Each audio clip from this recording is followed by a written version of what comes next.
السلام علیکم۔ اعوذ باللہ من الشیطان الرجیم، بسم اللہ الرحمن الرحیم۔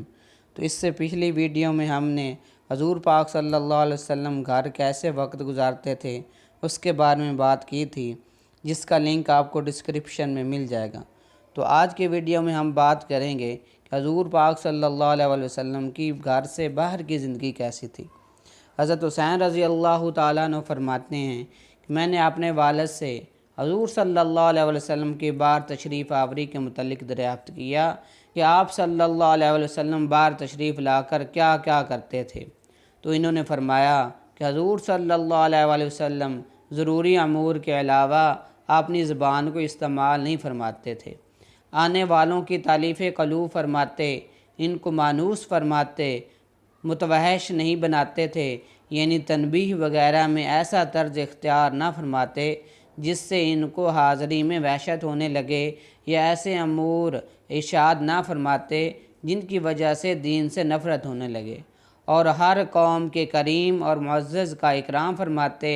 اور اس کو خود اپنی طرف سے بھی اسی قوم پر متولی سردار مقرر فرما دیتے،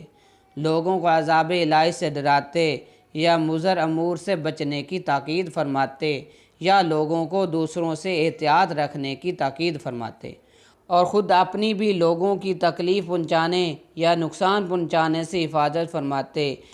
لیکن باوجود خود احتیاط رکھنے اور احتیاط کی تاکید کے کسی سے اپنی خندہ پیشانی اور خوش خلقی نہیں ہٹاتے تھے، اور اپنے صحابہ رضی اللہ عنہم اجمعین کی خبر گیری فرماتے، لوگوں کے حالات آپس کے معاملات کی تاکید فرما کر ان کی اصلاح فرماتے، اچھی بات کی تحسین فرما کر اس کی تقویت فرماتے، اور بری بات کی برائی بتا کر اسے زائل فرماتے اور روک دیتے۔ حضور صلی اللہ علیہ وسلم ہر امر میں اعتدال اور میانہ روی اختیار فرماتے، بات پکی اور صحیح فرماتے،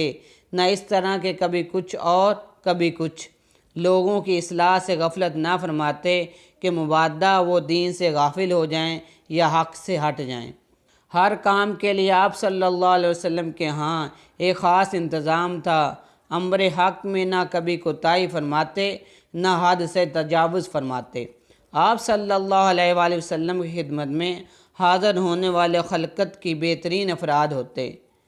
آپ صلی اللہ علیہ وسلم کے نزدیک افضل وہی ہوتا تھا جو ہر ایک کا بھلا چاہنے والا ہو، اور آپ صلی اللہ علیہ وآلہ وسلم کے نزدیک بڑے رتبے والا وہی ہوتا تھا جو مخلوق کی غم گساری اور مدد میں زیادہ حصہ لے۔